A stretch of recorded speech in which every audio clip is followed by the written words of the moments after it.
Tinanggal na sa opisyal na listahan ng mga botante sa San Jose, Camarines Sur sina Aga Mulak at ang kanyang asawang si Sherlyn Gonzales. Hindi raw naabot na mag-asawa ang tinatawag na minimum residency requirement kaya hindi sila pwedeng magrehistro roon. Ibig sabihin, hindi rin sila pwedeng kumandidato, lalo na si Aga dun sa lugar na yon. Nakatutok sila Alvis. Inaapila ngayon ng mag-asawang Aga Mulak at Sherlyn Gonzales sa Regional Trial Court sa San Jose, Camarines Sur ang desisyon ng Municipal Circuit Trial Court na nag-aalis sa kanila sa voters list ng bayan ng San Jose. Inilabas ng Municipal Court ang desisyon noong October 25. Kinatigan nito ang petisyon ng Elections Registration Board ng San Jose na nagsabing nagkamali sila ng payagan nila ang mag-asawang Aga at Sherlyn na magrehistro bilang mga botante.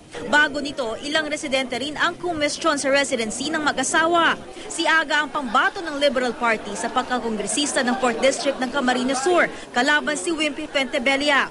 Ayon sa Elections Registration Board ng San Jose, hindi na-meet ng mag-asawa ang residency requirement na 6 na buwan bago ang kanilang registration bilang mga botante noong Marso. Pero ayon sa abogado ni Aga na si Attorney Macarintal, noong 1 taon pa ay bumili na si Aga ng property sa San Jose. Pabalik-balik din daw doon ang pamilya. Nag-list din daw ng isa pang property doon ng mag-asawa ngayong taong ito. Sa ngayon, ang kanyang pangalan ay nasa listahan.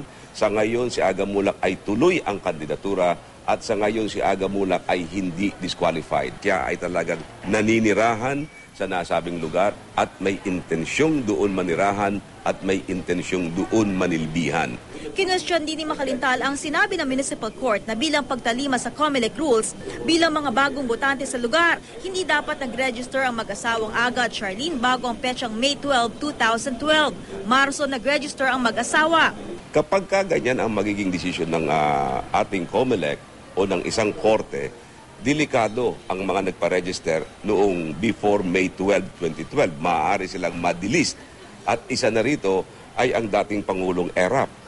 Kung si Pangulong Erap pwedeng magpa-register on an earlier date, bakit naman hindi po pwedeng magpa-register on an earlier date si Aga Mulak? Bukod sa pagmamayari ng mga property sa lugar, mapapatunayan din daw ang residency sa intensyong manirahan sa lugar. Para sa mga kandidato, kailangang residente sila ng lugar kung saan sila tatakbo nang hindi bababa sa 1 taon. Para naman sa mga botante, 6 na buwang residency ang hinihingi ng batas. General understanding ng residents is that it is a place where you intend to return. Ang pinagbabatayan talaga natin is yung date of elections. Remember when ERAP had to establish residence 1 year before May 13. Hindi naman 1 year before the date he registered. Leigh Alves, Nakatutok, 24 Oras.